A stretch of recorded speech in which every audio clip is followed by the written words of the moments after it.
ఖమ్మం జిల్లాలో చెరువులో నీళ్లు లేక పంటలు ఎండుతున్నాయని రైతులు ఆందోళన చెందుతున్నారు. గత 20 రోజులుగా కురిసిన వర్షాలతో భారీగా వరద నీరు చెరువులు కుంటల్లోకి చేరడంతో పలు చోట్ల గండ్లు పడ్డాయి. దీంతో అందులో ఉండే నీరంతా కిందకు వెళ్లిపోయింది. ఇప్పుడు చెరువులు ఖాళీగా దర్శనమిస్తున్నాయి. ఈ క్రమంలో వాటి కింద సాగు చేసిన పంటలు నీళ్లు లేక ఎండుతున్న దశకు చేరుకుంటున్నాయి. దీనిపై మరింత సమాచారం మా ప్రతినిధి ఆకేష్ అందిస్తారు. వర్షాలు లేక వేసిన పంటలు ఎండుతున్న పరిస్థితి కనిపిస్తా ఉంది. జిల్లా వ్యాప్తంగా కూడా ఇదే పరిస్థితి నెలకొంటుంది.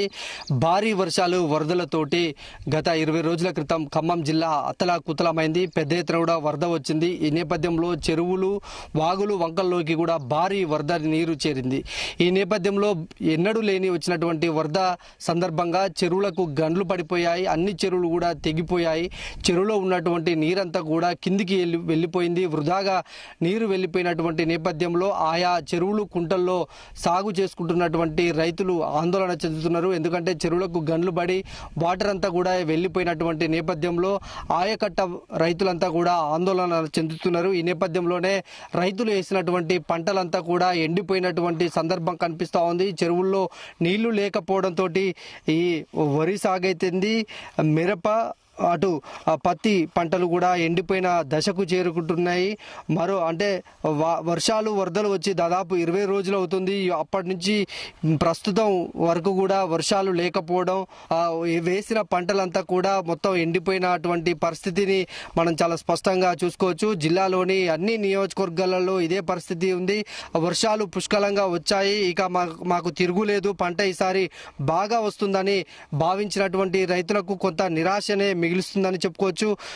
వరద నేపథ్యంలో మనం పంట పొలాలలో చూసుకోవచ్చు. ఇదంతా కూడా మొత్తం ఇసుక పేరుకపోయి కనిపిస్తా ఉంది. ఈ మొక్క పక్కనే దాదాపుగా 3 అడుగులకు మేర కూడా ఇసుకని మనం చూసుకోవచ్చు. తువ్విన కొద్ది ఇంకా ఇసుక వస్తున్నటువంటి నేపథ్యం. పంట పొలాల్లోకి కూడా ఇసుక పేరుకపోయింది. రైతులు వీటిని బాగు చేసుకునే పరిస్థితి కూడా లేదు. వచ్చే సంవత్సరం కూడా పంట పండుద్దో పండదో కూడా తెలియని పరిస్థితులలో రైతులు ఉన్నారని చెప్పుకోవచ్చు. అయితే చెరువులకు పడినటువంటి గండ్ల నేపథ్యంలో వేలాది, దాదాపుగా జిల్లా వ్యాప్తంగా చూసుకుంటే కూడా లక్షలాది ఎకరాల్లో కూడా పంట నష్టం జరిగే అవకాశం ఉంది. అయితే ఇప్పుడు వాటర్ వచ్చే పరిస్థితి కూడా లేదు.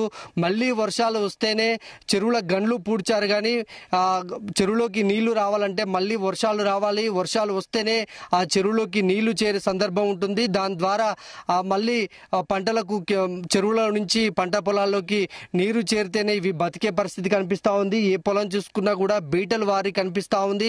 అయితే రైతులు ఇప్పటికే ఎకరాకు దాదాపు 20 నుంచి 30 వేల రూపాయల పెట్టుబడులు పెట్టారు. అటు నాటు వేసుకోవడంతో పాటు మందులు చల్లడం, ఇతర కూలీ ఖర్చులు అన్ని చూసుకుంటే దాదాపు 20 నుంచి 30 వేల రూపాయలు ఎకరాకు ఖర్చు అయిందని రైతులు చెప్తున్నటువంటి నేపథ్యంలో అటు వర్షాలు లేకపోవడం, వచ్చిన వర్షాలు రైతులకు ఎలాంటి ప్రయోజనం లేకపోయినటువంటి నేపథ్యంలో రైతులు తీవ్రంగా నష్టపోయే అవకాశం ఉంది. ఇప్పటికే ప్రభుత్వము వరదల నేపథ్యంలో నష్టపోయినటువంటి రైతులకు పరిహారం చెల్లిస్తామని చెప్పినప్పటికీ కూడా ప్రస్తుతానికి ప్రభుత్వం దాని మీద ఎలాంటి ప్రకటన చేయట్లేదు. దీంతో రైతులు కూడా ఆందోళన చెందుతున్నారు. ఇటు వర్షాలు లేకపోవడం వల్ల కూడా రైతులు ఆవేదనగా ఉన్నటువంటి పరిస్థితి కనిపిస్తా ఉంది. ఇక సాగర్ జలాలు, ఖమ్మం జిల్లాకు ప్రధానంగా సాగర్ జలాల ద్వారానే పంటలు పండుతా ఉంటాయి. ఆ సాగర్ జలాల ద్వారానే ఎక్కడైతే చెరువుల్లో నీళ్లు లేవో ఆ చెరువులకు నీళ్లు నింపే ప్రక్రియ కొనసాగుతుంది. ప్రస్తుతానికి సాగర్ జలాలు కూడా ఖమ్మం జిల్లాకు వచ్చే పరిస్థితి లేదు. ఎందుకంటే పాలేరు ఎడమ కాలువ వద్ద మొన్న కురిసినటువంటి వర్షాలు వరదల నేపథ్యంలో పాలేరు ఎడమ కాలువకు గండి పడింది. గండిని పూడ్చి మళ్ళీ దాన్ని పునరుద్ధరణ చేసినప్పటికీ కూడా వాటరు వదిలిన నేపథ్యంలో మళ్ళీ ఒకసారి గండి పడింది. ఇప్పుడు పునరుద్ధరణ పనులు మళ్ళీ కొనసాగుతున్నటువంటి నేపథ్యంలో వాటరు సాగర్ జలాలు ఖమ్మం జిల్లాకు వచ్చే ఆలస్యం కానున్నది. ఇంకా ఆలస్యం కనుక అయితే ఇంకా పూర్తి స్థాయిలో నష్టం జరిగే అవకాశం ఉంది. ఇప్పటికే ఎండుతున్న పంటలు కాపాడవలసినటువంటి బాధ్యత అధికారులు అటు ప్రభుత్వం మీద ఉందని అటు వామపక్షాలు కూడా ఆందోళన కార్యక్రమాలు చేస్తున్నాయి. సాగర్ జలాలను ఎట్టి పరిస్థితులలో విడుదల చేసి ఎండుతున్న పంటలకు నీరు అందించాలని అటు కమ్యూనిస్టు పార్టీలు డిమాండ్ చేస్తున్నప్పటికీ కూడా ఎలాంటి చలనం ప్రభుత్వంలో లేదని చెప్పుకోవచ్చు.